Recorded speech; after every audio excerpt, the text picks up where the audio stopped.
Thank you so much, Dean, for those opening remarks. And indeed, the expositions of Renato Constantino remains just as relevant, if not as powerful today, as it has been all those decades before.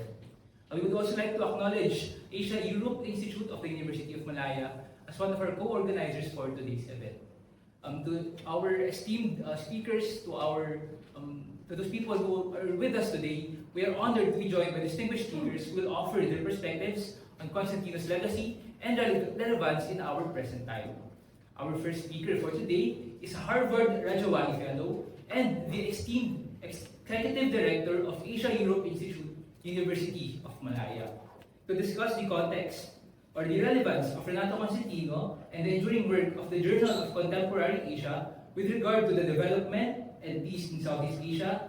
May we please give a warm welcome to Professor Renato Rasiah. Thank you to Professor Constantino, the family of Constantino and his friends, to Professor Renato and Professor Rosalinda.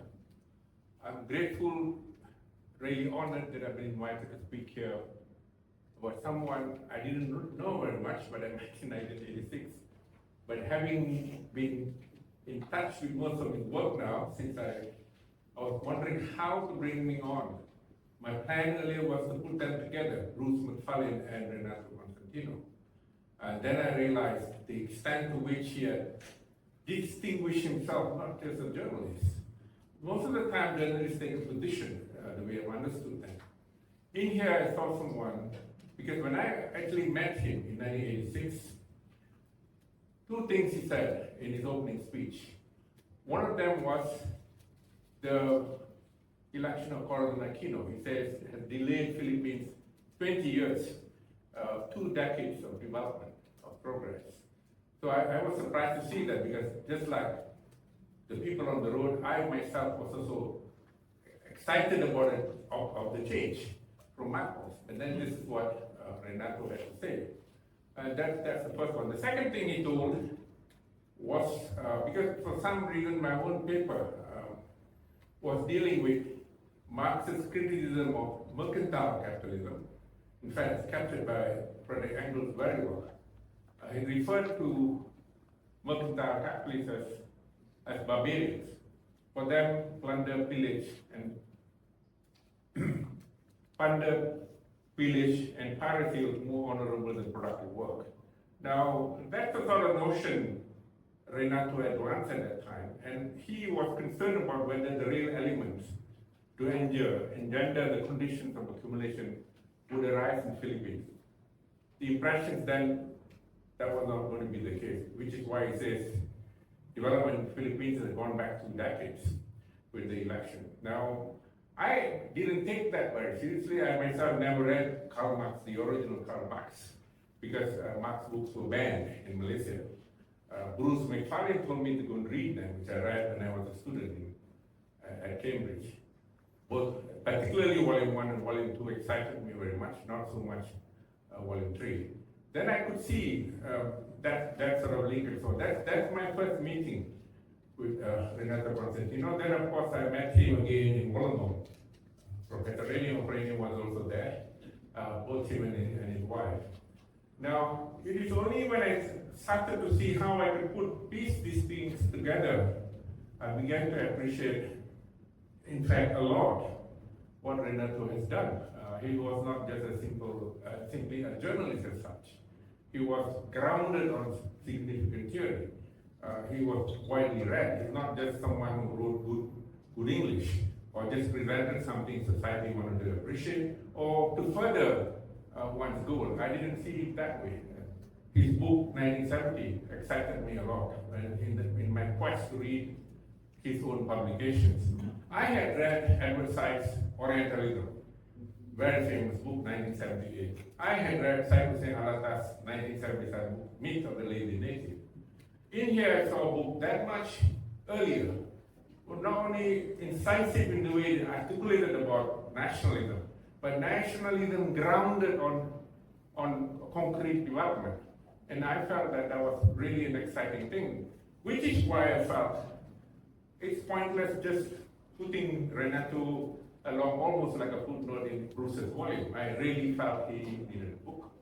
And to also establish that line of thinking, he's one of the pioneers of it. Which is why now I wanted to mention my plan, and I'm not sure if Red will go with me. I am actually looking at a special issue of a good journal, where people who believed in him, people who see that it is worth, not just for those of the past, but new students to understand what Renato stood for.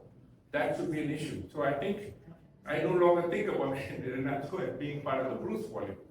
I'm not sure Rene will agree with me, but we will mention him certainly, but there must be a special issue, not just about nationalism. You can have populist nationalism, which is what he referred to, Constantino's notion of, was largely populism, the way he articulated it, and the one that we think should be something that's concretized.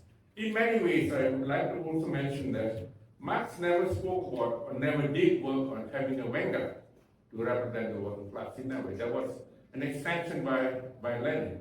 That implies, that to a large extent implies, that the working class themselves cannot think for themselves, or at least are not at the frontier of articulating and bringing about leadership in a force that represents them. And that's why Lenin came out with the Wenger to do that job. Socialism as a period to do it. But I now, after reading Paulo Freire's work, Pedagogy of the Oppressed, as well as Frantz Fanon's notion that the poor can understand complex things, they could do things. I remember in one of the parts of his Pedagogy of the Oppressed, before he was jailed by Joe Goli, Paulo Freire, he mentions that if a worker is only going to carry bricks, put them on a wheelbarrow, or just drag the wheelbarrow to some place, that worker hasn't lived as a human yet, hasn't realized his creative sound. That clearly tells me that notion that you don't need a Wenger to lead the working class. So my feeling is that although not very well developing whatever I read about Marx, and Marx also used work the colonialist wrote, which is why he talked about the sublimation process from antiquity to capitalism, because he felt that Asia didn't have feudalism. And he referred to the Asiatic mode of production in that sort of sense.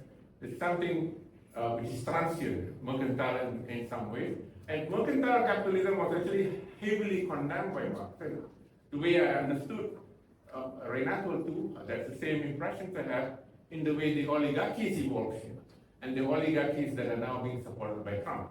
So my own feeling about this is, I'd like to have an issue bringing out that sort of argument and also developing the notion that it's time for the working class.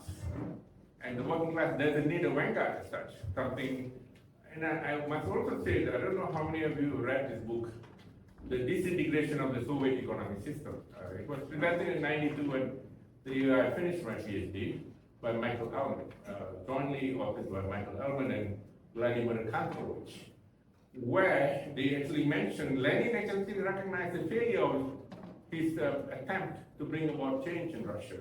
But led by Stalin had become too powerful. He couldn't do that, including the lack of rewards in farms, something that China managed to do subsequently, just to make that point. So my feeling is, I hope there will be support. We get a special issue to honor Renato, because my understanding now is he was much more far-sighted than just being the typical, simple journalist that people think in general terms. But in many ways, he understood economics in terms of bringing about economic way you can have real development. Just understand, 1950, Philippines had the highest per capita income in Asia, even higher than Japan. Japan had been destroyed by that. Korea and Taiwan were really poor at that time, highest at that time. 2022, Vietnam overtook the per capita income of Philippines. I've been seeing Philippines falling relatively all this while. So it's time that we look at and look back at what this important person, Renato Constantino, did, and think about ways where, and I'm talking about an economic revolution that frees all the cleavages that held the mercantile capitalists in many ways. They're now they're not just in manufacturing, they're largely in services, as Professor Rene mentioned yesterday. And of course, they are also in agriculture as conglomerates. These oligarchies, I feel, needs to be treated in that way, and I hope that issue can bring about that sort of a change. Thank you. Thank you again for